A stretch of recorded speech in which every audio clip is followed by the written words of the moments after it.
नमस्कार, मैं सत्येंद्र कुमार। कल झारखंड और महाराष्ट्र के साथ साथ जिन 45 विधानसभाओं के लिए उपचुनाव हो रहे थे और 2 लोकसभाओं के लिए चुनाव हो रहे थे, वायनाड और नांदेड़ का, सभी का रिजल्ट आ चुका है। और आज हम सिर्फ बात करेंगे इस वीडियो में झारखंड के बारे में। अगले वीडियो में हम बात करेंगे महाराष्ट्र के बारे में, लेकिन इस वीडियो में हम सिर्फ झारखंड के बारे में बात करेंगे। झारखंड में कुल 81 विधानसभा की सीटें हैं और यहाँ पर सरकार बनाने के लिए 42 सीटें, अगर कोई पार्टी जीतती है तो उसकी सरकार बनेगी। तीसरी बार हेमंत सोरेन मुख्यमंत्री बनने वाले हैं झारखंड के, क्योंकि उनका गठबंधन इस चुनाव में काफ़ी अच्छा प्रदर्शन किया है और कुल मिलाकर 56 सीटों की जीत दर्ज किया है। अब बात करते हैं कि जो 2 गठबंधन झारखंड चुनाव में आमने सामने थे, उसमें एक इंडिया गठबंधन था और दूसरा एनडीए गठबंधन था। इंडिया गठबंधन में सबसे बड़ी पार्टी उभर कर जेएमएम आई है, झारखंड मुक्ति मोर्चा, 34 सीटें जीत दर्ज की है। उसके बाद 16 सीटें कांग्रेस जीत दर्ज की है, 4 सीटें आरजेडी राष्ट्रीय जनता दल और सीपीआईएमएल 2 सीटें जीत की है। वहीं पर जो एनडीए गठबंधन है उसमें बीजेपी 21 सीटों पर जीत दर्ज की है और उसकी सहयोगी दल एजेएसयू 1 सीट और रामविलास पासवान की पार्टी, जिसे अब चिराग पासवान की पार्टी कहें, एलजेपी रामविलास पासवान 1 सीट जीती और 2 निर्दलीय जीते। तो इस तरह से कुल मिलाकर 23 सीटें एनडीए गठबंधन को मिले हैं, जबकि इंडिया गठबंधन को 56 सीटें मिली हैं और 2 निर्दलीय को। अब इस तरह से हेमंत सोरेन झारखंड में अब तीसरे मुख्यमंत्री के लिए दावेदार हैं और 1-2 दिन में शपथ ले लेंगे। तो आज हम बात करने वाले हैं कि चुनावी मुद्दे क्या थे झारखंड में और महाराष्ट्र में कौन से मुद्दे थे जिस पर बीजेपी वहाँ पर विक्ट्री जीत की है और झारखंड में वो मुद्दे क्यों नहीं बीजेपी के चले। चारों तरफ आप देख रहे होंगे तमाम टीवी चैनलों पर सिर्फ महाराष्ट्र की बातें चल रही है। इससे पिछले चुनाव में आपने देखा होगा कि जब हरियाणा और जम्मू कश्मीर का चुनाव हुआ था तो जम्मू कश्मीर में इंडिया गठबंधन की सरकार बनी थी, उमर अब्दुल्ला वहाँ के मुख्यमंत्री बने, लेकिन वहाँ की चर्चा मीडिया में नहीं चली। सिर्फ हरियाणा की चर्चा चल रही थी कि हरियाणा में बीजेपी जीत दर्ज कर ली। उसी तरह कल से ही सिर्फ महाराष्ट्र की चर्चा हो रही है और झारखंड की उस तरह की चर्चा नहीं हो रही है कि झारखंड में भी जो विक्ट्री जीत हुई है वो इंडिया गठबंधन की जीत है। झारखंड में इंडिया गठबंधन ने कमाल कर दिया। बीजेपी के तमाम नेता, प्रधानमंत्री मोदी, गृह मंत्री अमित शाह, कृषि मंत्री शिवराज सिंह चौहान, असम के मुख्यमंत्री हेमंता बिस्वा शर्मा, उत्तर प्रदेश के मुख्यमंत्री योगी आदित्यनाथ, कैबिनेट मंत्री, तमाम तरह की सरकारी एजेंसियां इस चुनावी मैदान में होने के बावजूद झारखंड में हेमंत सोरेन और उनकी पत्नी कल्पना सोरेन ने ये करिश्मा दिखाई है। हेमंत सोरेन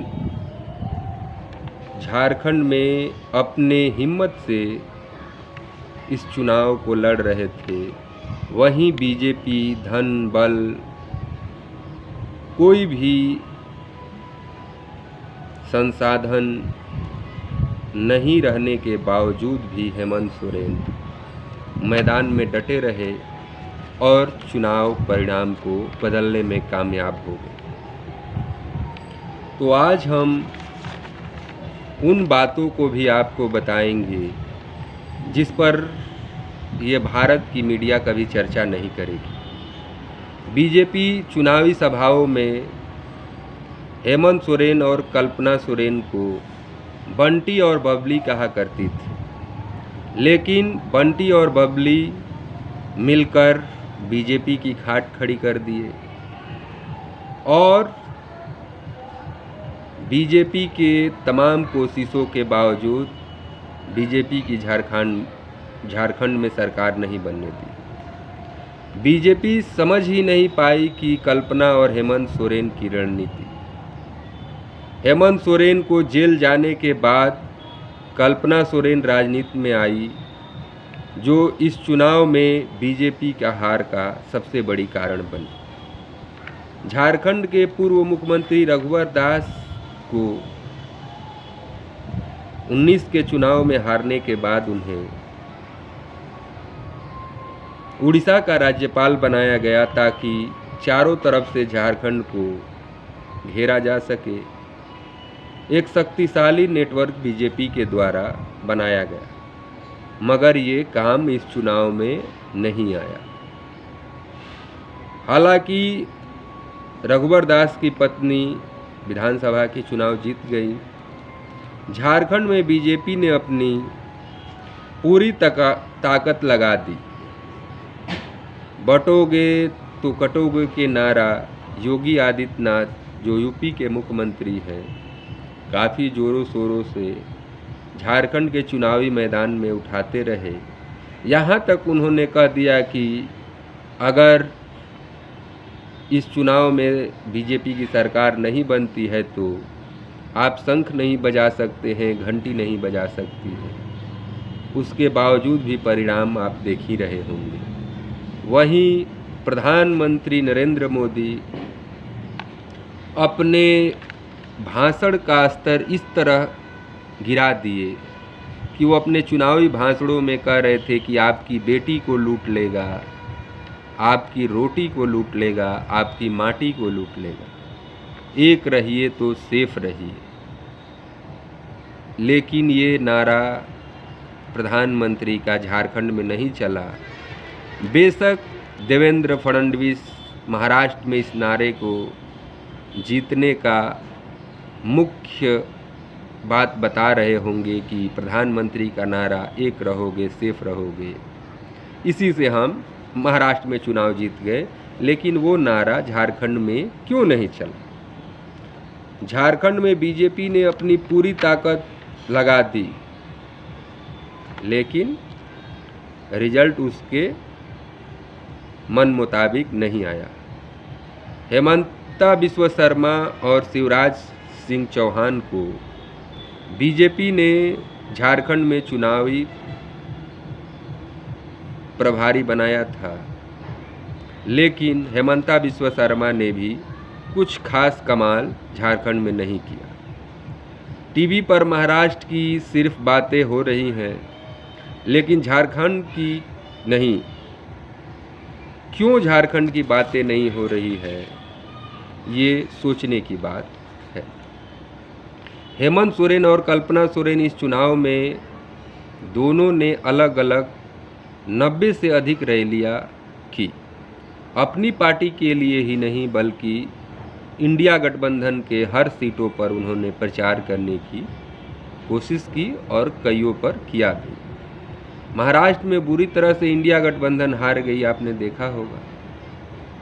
उतनी ही बड़ी जीत झारखंड में इंडिया गठबंधन ने हासिल भी किया, लेकिन चर्चा सिर्फ महाराष्ट्र की चल रही है। बीजेपी ने हेमंत सोरेन को घेरने के लिए घुसपैठियों का भूत खड़ा किया। बांग्लादेश से घुसपैठिए आ गए हैं, मुसलमानों की आबादी बढ़ गई है, मुसलमान हिंदू आदिवासियों की लड़कियों से शादी कर रहे हैं और झारखंड में जमाई टोला बनाया जा रहा है। इस तरह की बातें झारखंड के चुनाव में बीजेपी के द्वारा कही गई, लेकिन इसकी ज़मीनी पर काफ़ी ये बातें बीजेपी की कुछ अच्छा नहीं कर पाए। अब हेमंत सोरेन झारखंड में तीसरी बार मुख्यमंत्री का शपथ लेंगे। बिना ठोस सबूत के हेमंत सोरेन को आपने देखा होगा कि लोकसभा चुनाव से पहले जेल में डाल दिया गया। 5 महीने बाद जब जमानत उनको मिली तो ईडी सुप्रीम कोर्ट गई, वहाँ भी ईडी हार गई और सुप्रीम कोर्ट ने हाई कोर्ट के फैसले को सही बताया, उस फैसले पर मुहर लगा दी। झारखंड में बीजेपी के बड़ी हार हुई है, उसके लिए वहाँ किसी भी दल को तोड़ लेना बाएं हाथ का खेल है। एजेंसियों का इस्तेमाल किया गया। बीच चुनाव में कितने छापे मारे गए विपक्ष के नेताओं पर, फिर भी ये बात तो मानने की है कि जेएमएम झारखंड मुक्ति मोर्चा को तोड़ने में बीजेपी नाकाम रही। हालांकि चंपई सोरेन को बीजेपी ने अपने पार्टी में शामिल करा लिया, लेकिन झारखंड मुक्ति मोर्चा के विधायक नहीं टूटे। ऐसा तो हो नहीं सकता कि राष्ट्रीय स्वयंसेवक संघ केवल महाराष्ट्र में सैकड़ों सभाएं कर रहा था, घर घर जा रहा था, झारखंड में क्यों नहीं गया? क्या झारखंड में स्वयंसेवक बीजेपी के लिए नहीं काम किया? बीजेपी ने आदिवासी समाज को अपने तरफ लाने के लिए आदिवासियों को राष्ट्रपति बनाने की बात कही, 2 राज्यों में मुख्यमंत्री बनाने की बीजेपी बात कही। वही कल्पना सोरेन ने अपनी सभाओं में छत्तीसगढ़ के हसदेव जंगल से आदिवासी समाज के विस्थापित होने के मुद्दे को उठाया। आपने हसदेव जंगल के बारे में सुना होगा। कुछ दिनों पहले काफ़ी मीडिया में ये बातें चल रही थी कि अडानी ने वहाँ पर हसदेव के लाखों हेक्टेयर जंगल को काट रहा है कोयला निकालने के लिए, और वहाँ के आदिवासी काफ़ी परेशान हैं, लेकिन सरकार उन पर कोई एक्शन नहीं ले रही। उस बात को भी कल्पना सोरेन झारखंड के चुनाव में उठा रही थी। और मणिपुर में जिस तरह से आदिवासी महिलाओं को बिना कपड़े के आपने देखा होगा कि किस तरह से घुमाया जा रहा था, उसका भी मुद्दा झारखंड के चुनाव में कल्पना सोरेन उठा रही थी। झारखंड में छत्तीसगढ़ और मणिपुर का मुद्दा लाकर अखिल भारतीय स्तर पर आदिवासी समाज का मुद्दा कल्पना सोरेन ने बना दिया था। हेमंत सोरेन द्वारा ओबीसी आरक्षण का मुद्दा भी जोर शोर से उठाया गया इस चुनाव में। साथ ही अपने साथ दूसरे समाज के लोगों को भी जोड़ने की कोशिश किया गया। इस चुनाव में हेमंत सोरेन की पत्नी 2019 के चुनाव में भी मैदान में नहीं हो रही थी, लेकिन इस बार हेमंत सोरेन की पत्नी उनके कदम से कदम मिलाया और अपनी जेएमएम को इस बुलंदी पर पहुंचाने का उन्हें भी श्रेय देना चाहिए। हेमंत सोरेन की पार्टी पिछले चुनाव से इस चुनाव में काफ़ी बेहतर प्रदर्शन की है और झारखंड मुक्ति मोर्चा 42 सीटों पर इस चुनाव में चुनाव लड़ी, जिसमें से 34 सीटों पर जीत दर्ज की। वहीं कांग्रेस 30 सीटों पर चुनाव लड़ी और 16 सीटों पर जीत दर्ज की। आरजेडी 6 सीटों पर चुनाव लड़ी, 4 सीटों पर दर्ज की जीत, और सीपीआईएमएल 3 सीटों पर चुनाव लड़ी, 2 सीटों पर जीत दर्ज की। इंडिया गठबंधन यहाँ बेहतर प्रदर्शन किया है। इस चुनाव में जेएमएम को पहले से अधिक मजबूती मिली है। गांडिया विधानसभा से कल्पना सोरेन भी अपना चुनाव जीत चुकी हैं। बीजेपी की उम्मीदवार मुन्नी देवी को 13,000 वोटों से यहां पर उन्होंने हरा दिया। हेमंत सोरेन ने मैया सम्मान योजना लॉन्च कर दी।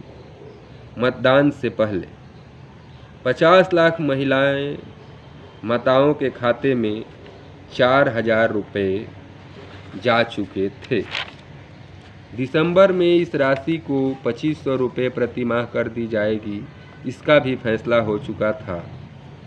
किसानों के ऋण माफ़ किए गए। 200 यूनिट तक मुफ्त बिजली का वादा भी किया गया हेमंत सोरेन के द्वारा। 40 लाख परिवारों का 3,500 करोड़ का बिजली का बकाया बिल माफ़ कर दिया गया। 40 लाख लोगों के लिए 1,000 रुपये का पेंशन की घोषणा हेमंत सोरेन के द्वारा किया गया। कल्पना सोरेन ने अपनी पार्टी की योजनाओं को जनता तक काफ़ी ठीक से पहुंचाया।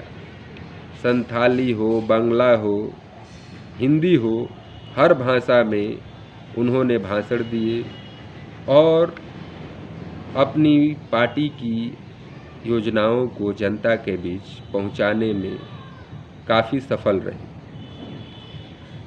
बीजेपी जहां पर इस तैयारी में जुटी थी कि वो जेएमएम को तोड़े, वहीं कांग्रेस और जेएमएम, आरजेडी और सीपीआईएमएल मिलकर